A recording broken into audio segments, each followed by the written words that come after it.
This is Resonance.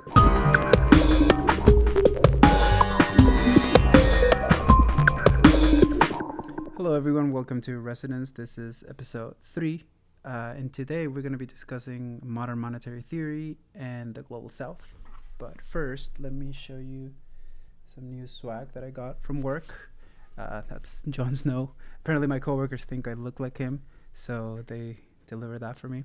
In my last video, I discussed the political turmoil right now in Peru, how it's rooted in polarization due to the post-presidential election environment.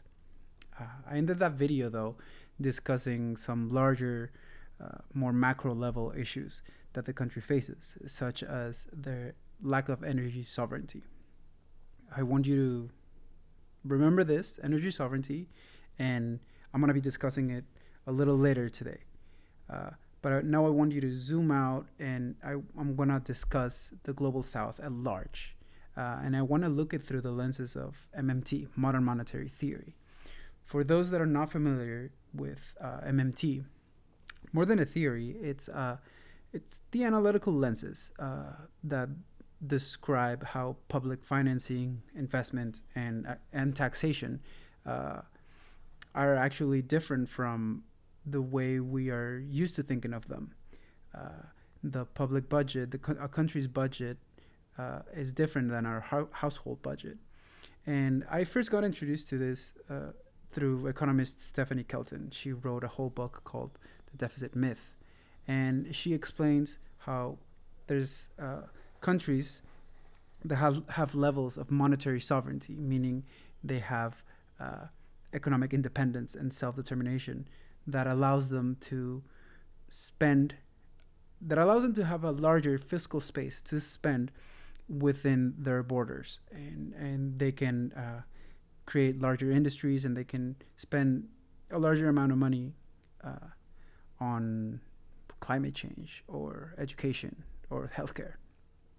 And this spending is only limited by actual inflation and not the deficit myth of a bloating public debt.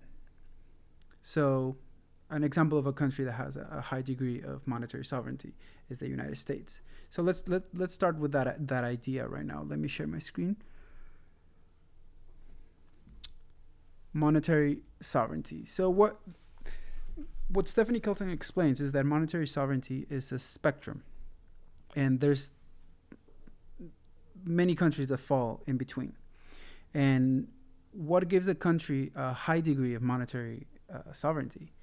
First is that it issues its own currency, that it taxes in its own currency, in that same currency, that it has a flexible exchange rate as opposed to a currency that is pegged to another one, making it dependent on the fluctuations of that one, and a country that has low external debt. A country that has a high degree of monetary sovereignty is the United States, it's Japan, it's Australia, it's the UK. A country that has low monetary sovereignty is Ecuador. They dollarize their economy, and they use the U.S. dollars. They don't print or issue their own currency. Another one is Cambodia, who partially uses the U.S. dollar as well. All of the countries in the European Union have a low degree of monetary sovereignty as well, because they relegated their fiscal policy to the European Central Bank. And they are the ones that issue the euros that they eventually spend. So most countries fall in between this spectrum, and many of the of the developing world, of the global south, issue their own currency. They tax in that same currency, and most of them do have a flexible exchange rate. So their main crutch that they have in the international markets is external debt. So I want to dive into external debt. What are the root causes of external debt?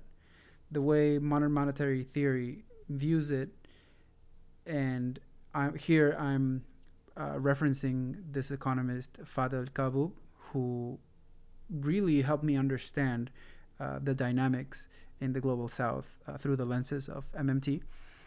Uh, external debt has its roots in a lack of food sovereignty, a lack of energy sovereignty, and an industry that's deficient. Let's go through each one of these at a time. Food sovereignty, a country that has a low degree of food sovereignty is, for example, Tunisia, who exports strawberries for the European market, but imports wheat, which they could themselves be producing, and they import it to fulfill their domestic market. They are importing at a deficit, and they're not utilizing their land accordingly to their needs. There's energy sovereignty, which is the one that I discussed in the previous video discussing Peru. I'm talking about countries that are producers of fossil fuels, and they export fossil fuels only to import the refined versions of them. For example, exporting oil, petrol, and importing refined oil. In the case of Peru, Peru is a copper producer. They export raw copper, they import refined copper at a higher price, and more than that, they have the state-owned oil producer, oil extractor, but they don't refine their own raw materials. And usually energy sovereignty is very, very much linked to fossil fuels, who eventually are going to have to disappear. We'll talk about that in a minute. And lastly, we have industry deficiencies. And what I'm talking about here is countries that export a low value aggregate product but import a higher value aggregate product. Think of countries that on paper look like they export cars, but what they're actually doing is they are importing all the parts, and what that country is mainly giving is just the labor, a cheap labor, an assembly line for the global supply. Or even think about going back to food sovereignty or energy sovereignty. The global south is exporting the raw materials, and we are importing the refined, higher value materials. So all of these three end up creating a trade deficit, right? And this trade deficit translates into inflation, because the currency is devalued compared to the dollar or the euro. This inflation itself brings up the prices and creates social unrest, which many Latin American countries, many African countries are very familiar with. So, what are the solutions right now? How does the international community react to this? How do these developing countries react? Their solution is to borrow more money, creating new debt, going back to the same original sin of high external debt. So this external debt just fuels everything else all over again. It's a vicious cycle. Again, the international community has realized this cycle. They are aware of it, of course, and their solutions basically revolve around these. They recommend turning your economy into tourism hubs, foreign direct investment, market flexibilities, austerity, remittances, and more. With tourism, they want a country that can attract foreign dollars, but by attracting foreign dollars and attracting tourists, you also require more energy and more food, so you end up exporting more food. So it's depending on the country, it can be more positive or negative. For example, going back to Peru has the ruins of Machu Picchu. It's a highly sought after tourist destination. So, but other countries have to compete against that tourist destination, so they have to invest in hotels and more energy and more food. Foreign direct investment. Let's save that one for a little later because I I like this one, uh, and it's related to the solutions that I'm gonna show. Market flexibilities. This is a harmful one for certain countries because in order to compete for the foreign direct investment, they have to weaken their labor laws, they have to weaken their environmental laws, their tax laws, for companies to go into the country, creating instability, making it more making certain situations more dangerous for indigenous communities, etc. They've also suggested austerity, which is basically tightening the belt, uh, less spending on healthcare, less spending on school, and remittances, which creates brain drain. People that leave the country to make dollars or euros to send back, they usually don't come back. Human capital that leaves the domestic market to use its capabilities uh, and skills abroad, where they could have been using them domestically. So these solutions are meh, except for FDI. I think foreign direct investment.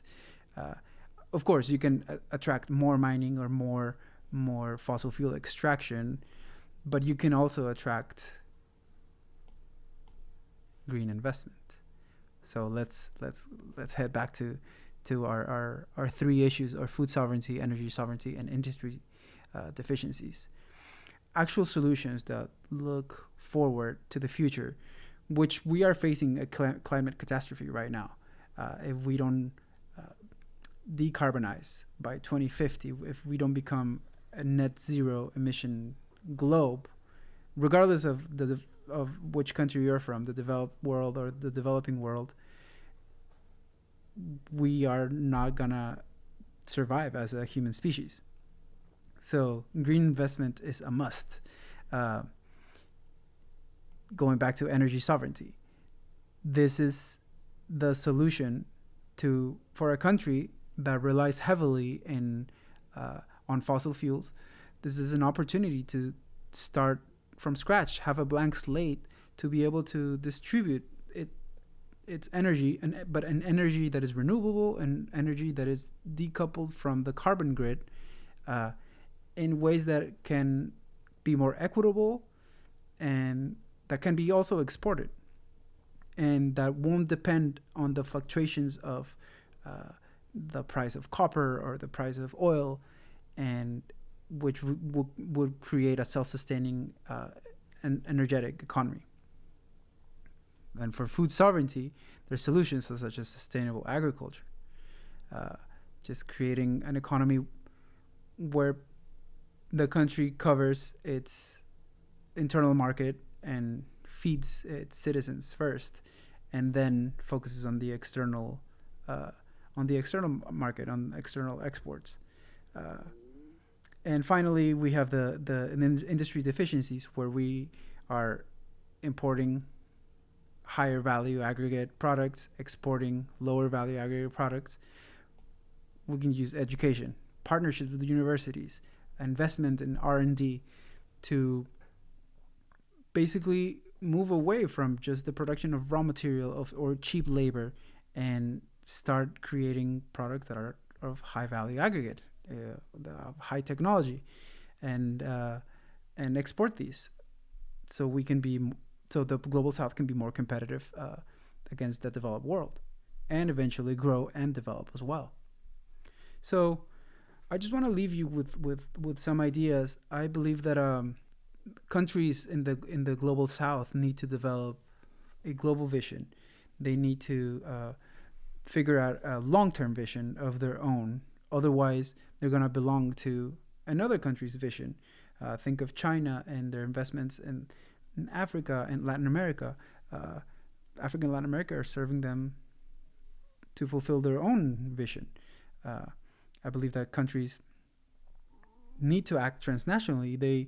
They can attract foreign direct investment, but they can manage it and they can be smart about it, and they can attract green investment. In my previous video, I mentioned Tesla, Sunrun.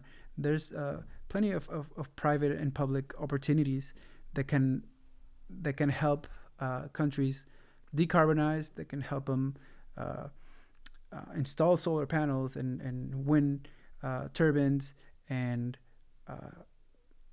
energy storage units that can provide energy for the developing world, allowing it to develop and allowing it to be able to focus on more education, on better healthcare, on a more sustainable economy at large. So yeah, I just want to leave it at that. Thanks for listening, and please let me know if you have any questions. I do want to talk about modern monetary theory more in more depth later on, especially regarding the United States, because uh, it's a country that has such a high degree of monetary sovereignty that has the huge potential to tap into in regards to fighting climate change and general investment at home and abroad. So thanks for listening. I will see you later.